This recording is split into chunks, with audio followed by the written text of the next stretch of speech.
Action.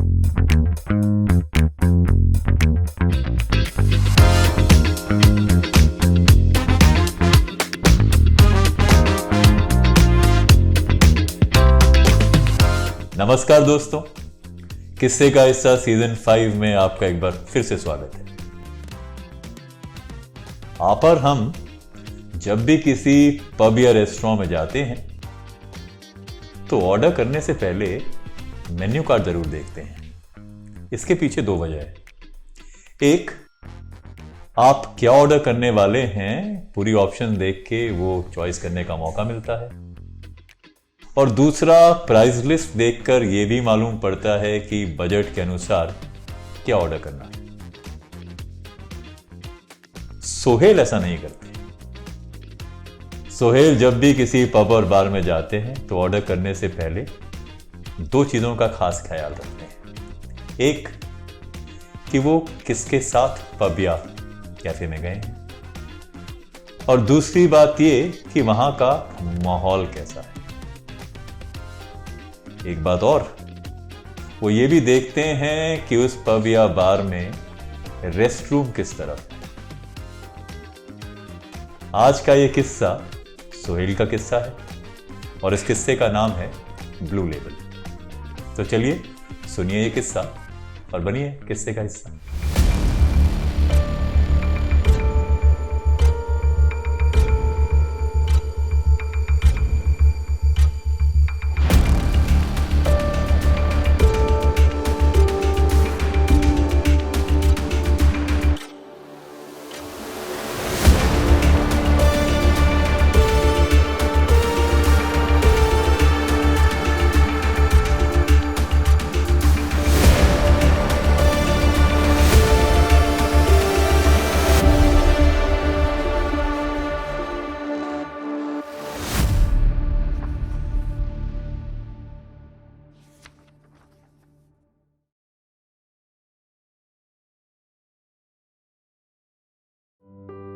Sohail, Rahul, प्रिया और तान्या एक ही office में काम करते हैं और काम के सिलसिले में मुंबई गए थे। इनकी कंपनी दिल्ली में है, तो जैसे ही मुंबई में जाना हुआ तो लगा कि काम के साथ साथ कुछ मौज मस्ती भी हो जाएगी। जिस तरह के काम में ये चारों लोग हैं वो इवेंट और एडवर्टाइजिंग का काम है, तो ऐसे में काम में मेहनत भी बहुत होती है। पर एक बार जब काम खत्म तो उसके बाद पार्टी का दौर शुरू। एक बात हम आपको और बता दें यहां कि बहुत से लोग हैं जो अपना लाइफ पार्टनर खुद ढूंढ लेते हैं। यहां बॉयफ्रेंड गर्लफ्रेंड बनाने के बाद अक्सर बहुत से मौकों पर रिश्ता एक परमानेंट रिलेशनशिप की तरफ जाता है। और कुछ लोग ऐसे हैं कि वो खुद के लिए रिश्ता जब नहीं ढूंढ पाते तो उनके माता पिता उनके लिए काम कर देते हैं। अक्सर माँ बाप का मानना होता है कि लड़के की पढ़ाई पूरी हो गई, नौकरी में भी सेटल हो गया, तो चलिए अब लाइफ को भी सेटल कर दिया जाए। और जब दोनों सूरत में ये काम नहीं हो पाता तो फिर आपके आसपास दोस्त या कॉलीग्स आपके लिए मेहनत करना शुरू करते हैं। सोहेल के साथ कुछ ऐसा ही। सोहेल के माँ बाप को जहां सोहेल के लिए रिश्ता ढूंढने की चिंता तो थी, साथ ही उसके ऑफिस के साथी भी उसके लिए खूब चिंता करते थे। तो मुंबई जाने से ठीक पहले राहुल ने सोहेल से कहा कि महानगरी में जा रहे हैं, तो चलिए तुम्हारे लिए कुछ मेहनत की जाए। चुटकी लेते हुए राहुल और दूसरे कॉलीग्स ने सोहेल के फोन पर एक ऐप डाउनलोड कर दी। बहुत सारी डेटिंग एप्स प्रचलित है, उन्हीं में से एक ऐप थी टन-टन ऐप। जी हां, अगर आपको यह नाम सुनकर हंसी आ रही है तो ये इस तरह की ऐप है नहीं। बहरहाल ये सब लोग मुंबई पहुंचे काम के बोझ के साथ, और सोहेल अपने फोन पर टन-टन ऐप के साथ। मुंबई में बेहतर तरीके से काम निपटाया। अब इन लोगों के पास पूरी शाम और रात थी मुंबई में मस्ती करने के लिए, क्योंकि अगले दिन दिन के बाद इन्हें वापस दिल्ली शहर आना था। राहुल थोड़े आशिक मिजाज हैं और अक्सर जिस भी शहर में जाते हैं अपने लिए गर्लफ्रेंड तलाश ही लेते हैं, या यूं कहें कि हर शहर में कोई ना कोई गर्लफ्रेंड रहती है, तो ये भी गलत नहीं होगा। दूसरी तरफ प्रिया ने भी अपनी पढ़ाई पुणे शहर से की है, तो मुंबई से उनका भी राब्ता रहा है। तो जैसे ही काम खत्म हुआ, राहुल ने आते ही अनाउंस किया, चाहे वो सोहेल को चिढ़ाने के लिए ही था, कि मैं तो अपनी गर्लफ्रेंड से मिलने जा रहा हूं। जहां सोहेल एक गर्लफ्रेंड के लिए तरस रहे थे, गर्लफ्रेंड्स का नाम सुन सोहेल के मन में जरा थोड़ी और ईर्ष्या की भावना हो गई। दूसरी तरफ प्रिया भी अपने फ्रेंड से मिलने जा रही थी। तान्या भी अभी कुछ इसी उधेड़-बुन में थी कि अपने दोस्तों के साथ घूमने जाए या कहीं दूसरी मस्ती की जाए। तो कुल मिला के सोहेल को ऐसा लगा कि सब मैं ही अकेला बच गया। इससे पहले कि ये सब लोग अपने प्रोग्राम को फाइनलाइज करते, इन सब ने देखा कि सोहेल एक कोने में बैठ अपने फोन के साथ बिजी हो गए हैं। बहुत देर तक जब कन्वर्सेशन में सोहेल की पार्टिसिपेशन नहीं दिखी, तो राहुल ने अचानक उनसे पूछा कि भाई बहुत देर हो गई, सब लोग बात कर रहे हैं, प्रोग्राम बनाने की कोशिश कर रहे हैं अपने, आप किस चीज में इतने बिजी हैं? हालांकि सोहेल ने पूरी बात तो नहीं बताई, पर राहुल समझ गए कि टन का जादू चल पड़ा है। राहुल अपने फ्रेंड से मिलने जा रहे थे या नहीं जा रहे थे, या सिर्फ सोहेल को चिढ़ा रहे थे, ये बात पूरी तरह से जाहिर तो उन्होंने नहीं की। पर इस बीच ये सब सुनकर सोहेल को लगा कि उन्हें भी आज तो अपने लिए कोई प्रोग्राम बनाना ही होगा। मुंबई टन के साथ आए और सक्सेस नहीं हुआ तो फिर ना तो ऐप का और ना तो मुंबई शहर का कोई फायदा। तो दोस्तों, अक्सर इस तरह की ऐप पर राइट स्वाइप और लेफ्ट स्वाइप होता है। अगर आपको लगेगा कि कोई मैच आपके मन मुताबिक है तो आप राइट स्वाइप कीजिए, और लकी रहे तो दूसरी तरफ से भी राइट स्वाइप होगा, और आप और जिसके साथ आपका राइट स्वाइप हुआ है का मिलाप हो सकता है। बातचीत करते हुए इन सब ने सोहेल की तरफ देखा। गंभीर से चेहरे पे अब थोड़ी मुस्कान थी। राहुल, तान्या और प्रिया समझ गए कि हमारा प्रोग्राम पक्का हुआ या नहीं हुआ ये तो मालूम नहीं, लगता है एक राइट स्वाइप हो गया। इससे पहले कि ये कुछ समझ पाते, सोहेल यकायक उठे और उन्होंने सबके बीच आके ऐलान किया कि देखिए, मैं बाहर जा रहा हूं। करीबन रात के 9, साढ़े 9 बज चुके थे। ऐसे में जैसे ही सोहेल ने यह दावा किया कि वो बाहर जा रहे हैं, राहुल और ये सब लोग चौंके। राहुल ने एक बार फिर चुटकी लेते हुए कहा कि किससे मिलने जा रहे हो? तो सोहेल ने इस बार बताया कि देखिए, टन ऐप पर मेरा एक मैच हो गया है।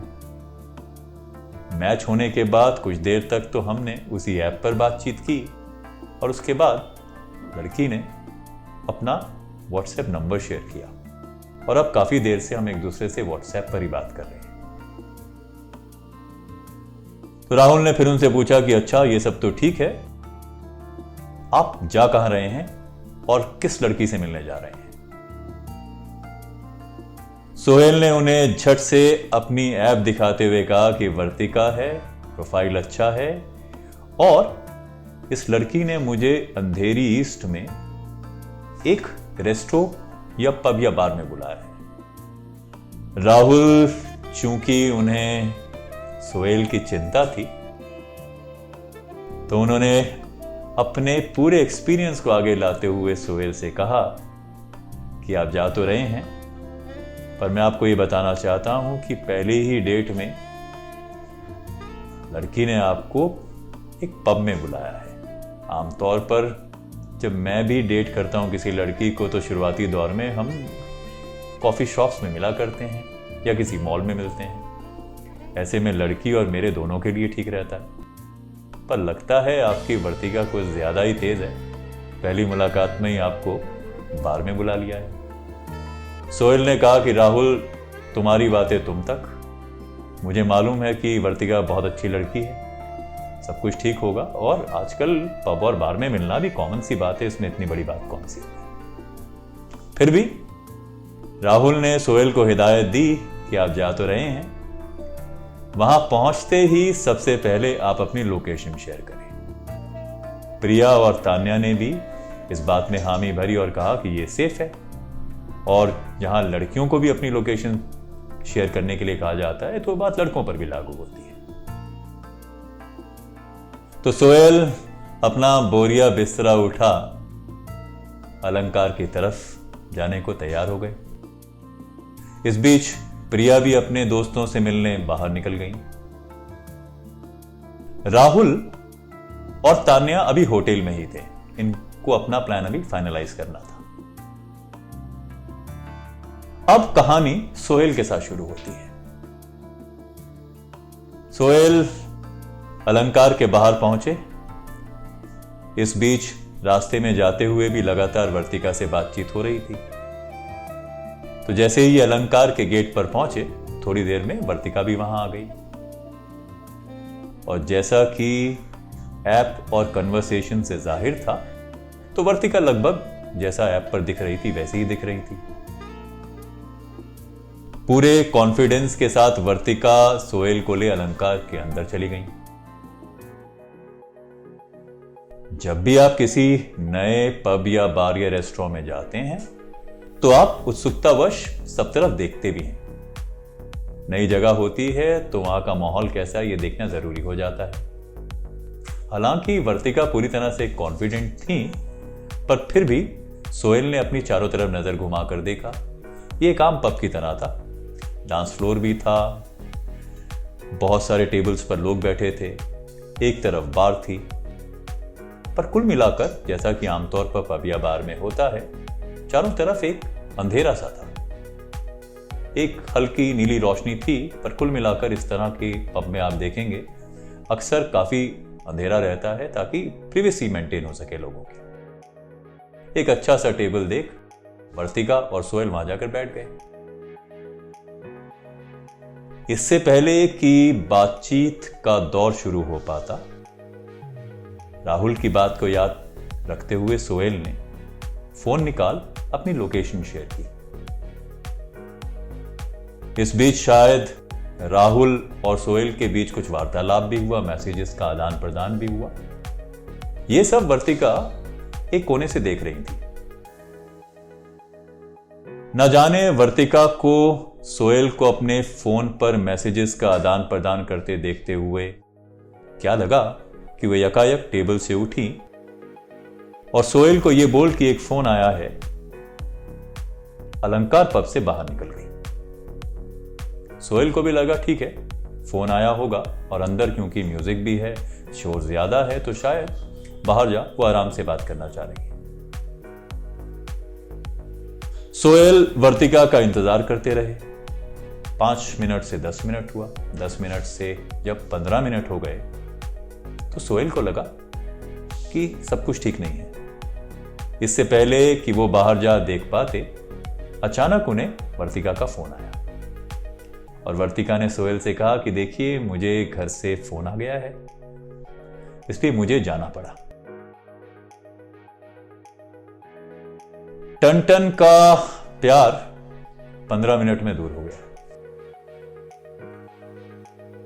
सोहेल को लगा दोस्तों का साथ भी छूटा, इससे बढ़िया तो होटल में रहता या फिर दोस्तों के साथ ही घूमता। यहां आए भी और अब 15 मिनट के बाद लड़की अपने घर चली गई। तो उन्होंने कहा क्यों ना मौके का फायदा उठाया जाए।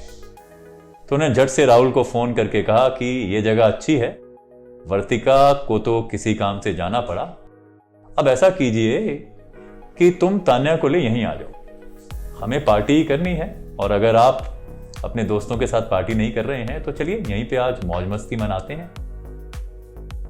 राहुल को भी लगा कि सोहेल काफी निराश होंगे, पहला प्यार अंजाम नहीं चढ़ पाया, तो चलिए थोड़ी कंपनी देते हैं, थोड़ा मूड हल्का करते हैं।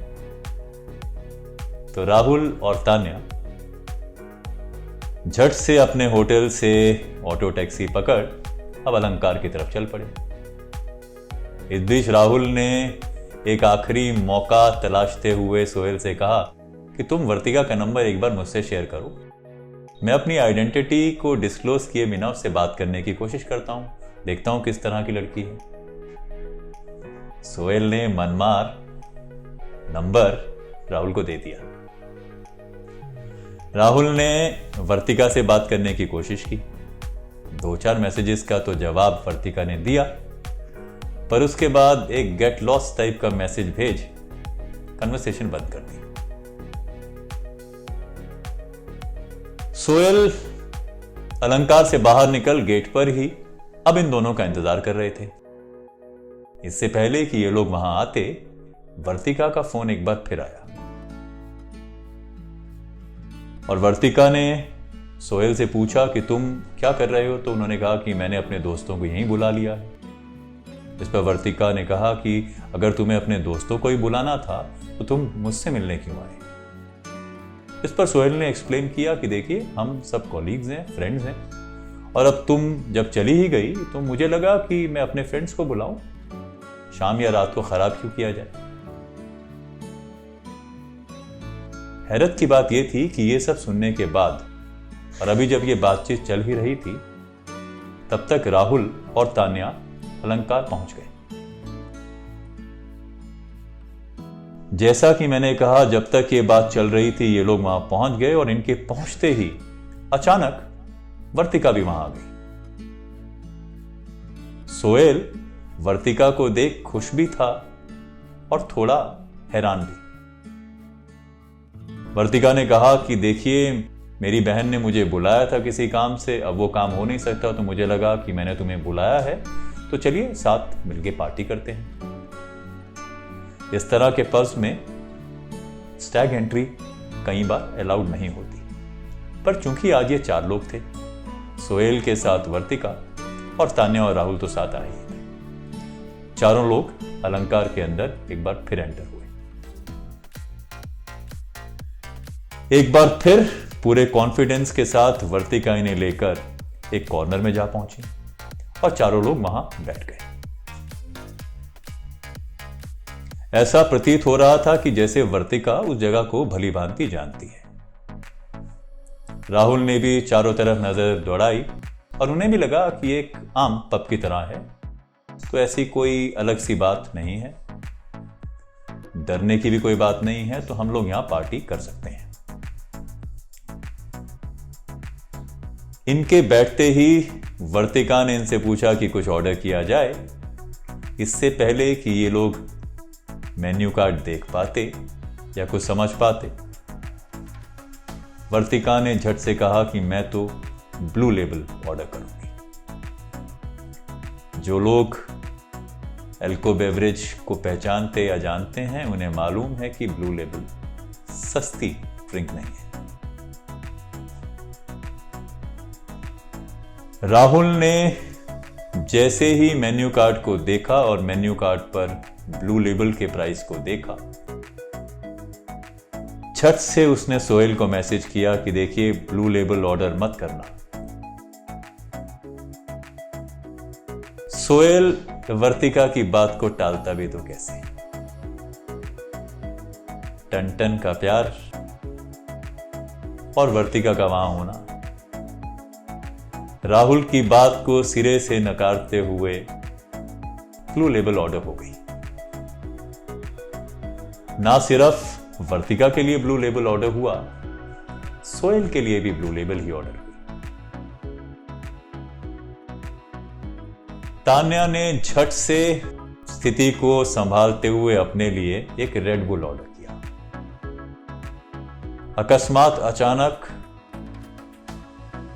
तान्या ने दारू से पीछा छुड़ाते हुए खुद को रेड बुल का शौकीन बता दिया। राहुल ने भी बड़ी चालाकी से सबके सामने ऐलान किया कि देखिए, मैं तो दारू पीता ही नहीं, ड्रिंक्स से मेरा तो दूर दूर तक कोई नाता ही नहीं। हाँ, कभी कभार अगर दोस्त बहुत जिद कर दें तो एक आध सिप लेता हूं, अदरवाइज मेरा भी ड्रिंक से कोई लेना देना है नहीं। हालांकि बात यह थी कि राहुल भांप चुका था कि यहां पर शायद सब चीजों का रेट बहुत हाई है और ब्लू लेबल पहले से ऑर्डर हो चुका है।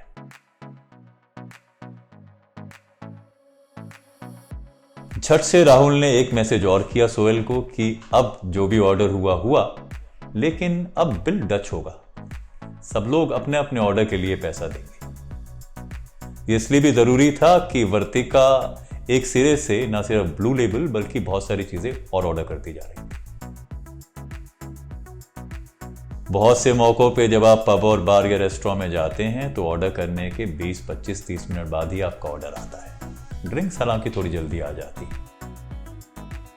पर अलंकार का जादू देखिए। यहां वर्तिका ने ऑर्डर किया और झट से ग्लासेस के साथ सारी प्लेट्स टेबल पर आ गई।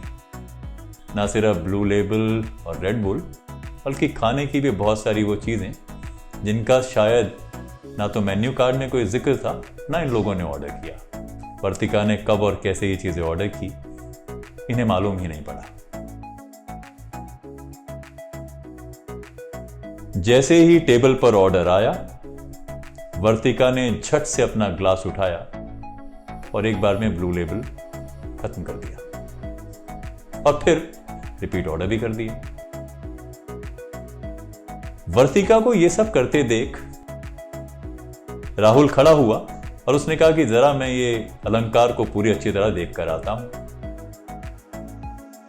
उसके पीछे राहुल की मंशा ये थी कि देखा जाए कि ये किस तरह की जगह है और पूरे एनवायरनमेंट को एक बार अच्छे से समझ लिया जाए। ये उठा और सामने वॉशरूम की तरफ गया। वॉशरूम के गेट पर बॉडी बिल्डर्स खड़े थे। अक्सर इस तरह के पब और बार्स में बॉडी बिल्डर्स रहते हैं, ये सामान्य बात है। रेस्ट रूम में जाने के लिए एक कॉमन एंट्रेंस थी और उस कॉमन एंट्रेंस के बाद एक तरफ मेल और एक तरफ फीमेल वॉशरूम था। पूरी जगह का जायजा लेने के बाद ये वापस आया और बार पर गया। वहां जाकर राहुल ने अपने लिए एक बियर ऑर्डर की। बियर ऑर्डर करने के बाद जब तक राहुल वापस आकर सीट पर बैठा, तब तक वर्तिका 2 ड्रिंक्स खत्म कर चुकी थी। ब्लू लेबल का जादू सर पर चढ़ चुका था। अब धीरे धीरे बातचीत का दौर शुरू हुआ। वर्तिका दबंगई के साथ ब्लू लेबल और सोहेल डरे सहमे सा ब्लू लेबल पी रहा था। इससे पहले कि बातचीत का दौर और आगे जाता, वर्तिका अपनी सीट से उठी और सबको यह बोलकर कि मैं रेस्ट रूम जा रही हूं, वहां से चली गई। वर्तिका के जाते ही राहुल झट से सोहेल की तरफ मुड़ा और कहने लगा कि तुम देख रहे हो ये क्या कर रही है? मैंने तुमसे कहा था कि ब्लू लेबल ऑर्डर नहीं होगा। ब्लू लेबल तो ऑर्डर हो रहा है और एक के बाद एक ड्रिंक्स ऑर्डर की जा रही हैं। इसके अलावा खाने की भी बेशुमार चीजें ऑर्डर कर ली गई हैं और हम में से कोई भी नहीं खा रहा है, बस एक अकेली वर्तिका सारी चीजों को संभाल रही है। कहते हैं प्यार में सब कुछ अच्छा ही लगता है। वर्तिका की ड्रिंक्स और वर्तिका के खाने पर सोहेल को कोई एतराज नहीं हो रहा था। आपस में ये लोग बात करते रहे। थोड़े समय के बाद इन्हें लगा कि अब वर्तिका को गए काफी समय हो गया है। रेस्ट रूम में इतना समय सामान्य तो नहीं है। एक बार को तान्या ने कहा कि मैं जाकर देखकर आती हूं कि वर्तिका रेस्ट रूम में क्या कर रही है, पर राहुल ने कहा कि नहीं, उस तरफ मैं भी गया था और वहां माहौल कुछ बहुत ठीक नहीं है। बहुत सारे बाउंसर्स, बॉडी बिल्डर किस्म के लोग वहां खड़े हैं, तो तुम अपनी सीट पर बैठो, अपने आप आ जाएगी। वर्तिका के आने से पहले इनके टेबल पर मैनेजर बिल के साथ आ गया।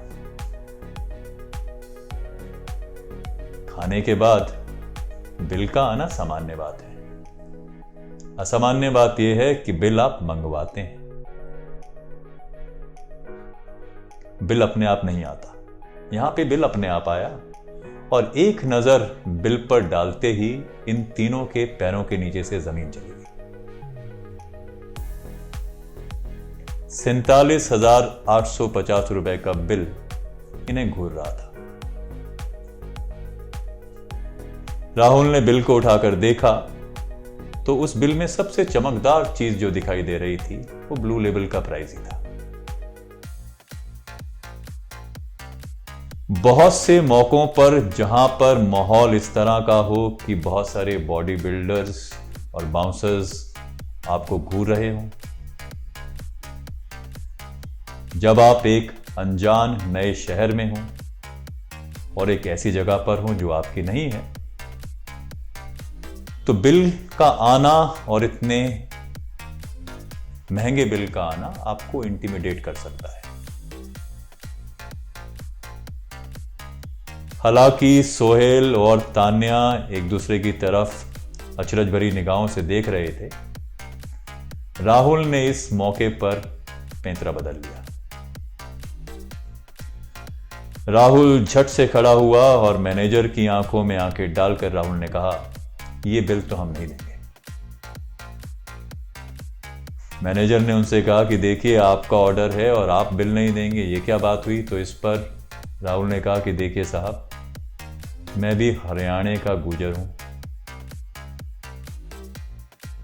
हमने जो चीजें ऑर्डर करी हैं उसका बिल हम देने को तैयार हैं, लेकिन जो चीज हमने ऑर्डर नहीं की उसका बिल तो हम कतई नहीं देंगे। अब चाहे जो भी हो जाए, या तो आप उस लड़की को ढूंढ कर लेकर आए जो रेस्ट रूम गई थी, क्योंकि सब कुछ उसी ने ऑर्डर किया, हम तो उसे जानते तक नहीं। इस पर मैनेजर ने कहा कि वो तुम्हारे साथ आई थी।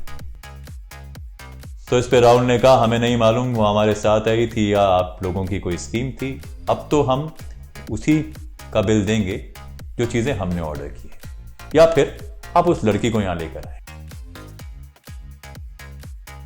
बहुत से मौकों पर आप किसी पब या बार में जाते हैं और अगर आपका ग्रुप कुछ ऑर्डर करता है तो उसके पैसे देने की जिम्मेदारी आप ही की होती है, और फिर आप जितनी भी दबंगई दिखा दें, पब या होटल के लोग आपकी बात मानते नहीं हैं। ऐसे में वो पुलिस कंप्लेंट कर सकते हैं, ऐसे में वो अपने बाउंसर्स को आपके आसपास खड़ा कर सकते हैं। हालांकि बाउंसर्स को उन्होंने यहां पर खड़ा तो किया, पर राहुल की दबंगई उन सब पर भारी पड़ गई और शायद कहीं ना कहीं उनके मन में किसी किस्म का चोर था। थोड़ी देर के बाद मैनेजर ये कहता हुआ वहां से निकल गया कि ठीक है, मैं देखता हूं कि क्या किया जा सकता है। कुछ देर के बाद बिल में बदलाव हुआ और बदलाव के बाद जो बिल इनके पास आया वो भी अभी 25,000 रुपए का था। इससे पहले कि सोहेल कुछ बोल पाता, राहुल एक बार फिर बोल पड़ा कि देखिए साहब, मैं आपसे बता चुका हूं कि हमने जो ऑर्डर किया है हम बिल उसी का देंगे, तो 25,000 का बिल भी हम तो देने से रहे। सोहेल को लग रहा था कि शायद अब लड़ाई होगी। वर्तिका तो हाथ से गई, अब शायद बात इज्जत पे भी आ रही है। पर राहुल ने मौके की नजाकत को देखते हुए अपना स्टैंड जारी रखा। ऐसे में वो वेटर जो इन्हें सर्व कर रहा था वो चुपचाप राहुल के पास आया और बोला कि देखिए साहब, आप मत घबराइए, मैं कुछ करता हूं। मैनेजर के जाने के बाद वो वेटर भी वहां से गया और अब की बार वेटर एक और बिल लेकर आया। मजेदार बात यह है कि बिल अभी भी 15,000 रुपए का था और राहुल ने यह बिल भी देने से इनकार कर दिया। सोहेल हालांकि राहुल का हाथ दबा कह रहा था कि इतना तो हम संभाल लेंगे, लेकिन फिर राहुल ने उसे याद दिलाया कि भैया संभालने की बात तो ठीक है, लेकिन जो हमारी जेब में कार्ड है वो भी हमारा नहीं है, हमारे दोस्त विमल का है, जो दिल्ली में बैठा है और उसे ये मालूम नहीं कि उसके कार्ड पर आज किस तरह की बाजियां खेली जा रही है। बहरहाल जब 15,000 रुपए देने से भी राहुल और टीम ने इनकार किया तो मैनेजर, वेटर और सारे बाउंसर्स उनके सामने आकर खड़े हो गए।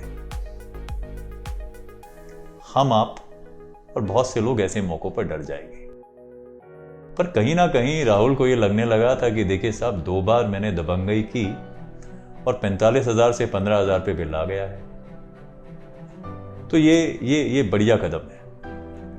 तो अब जो होगा होगा, देखा जाएगा। फिलहाल इसी स्टैंड पर रहते हैं और ये काम किया भी। 45,000 से शुरू हो बिल जो 15,000 पर आया था, एक बार फिर उसमें ऑल्टरेशन हुई। अब की बार वेटर एक कैलकुलेटर लेकर राहुल के पास आया और बोला, भैया हमारी जान छोड़ो, आप ये बताइए कि आपने क्या क्या ऑर्डर किया है और उस हिसाब से हम आपका बिल बना देते हैं। बात को यहीं खत्म करते हैं। ईमानदारी के साथ राहुल ने अपनी बियर, सोहेल का एक 30 ml ब्लू लेबल, तान्या का रेड बुल और शायद फ्रेंच फ्राइज जोड़े। 5,550 रुपए का बिल बना। विमल के कार्ड से उसकी पेमेंट हुई और ये सब करने के बाद ये सब लोग चुपचाप अलंकार से बाहर निकल गए।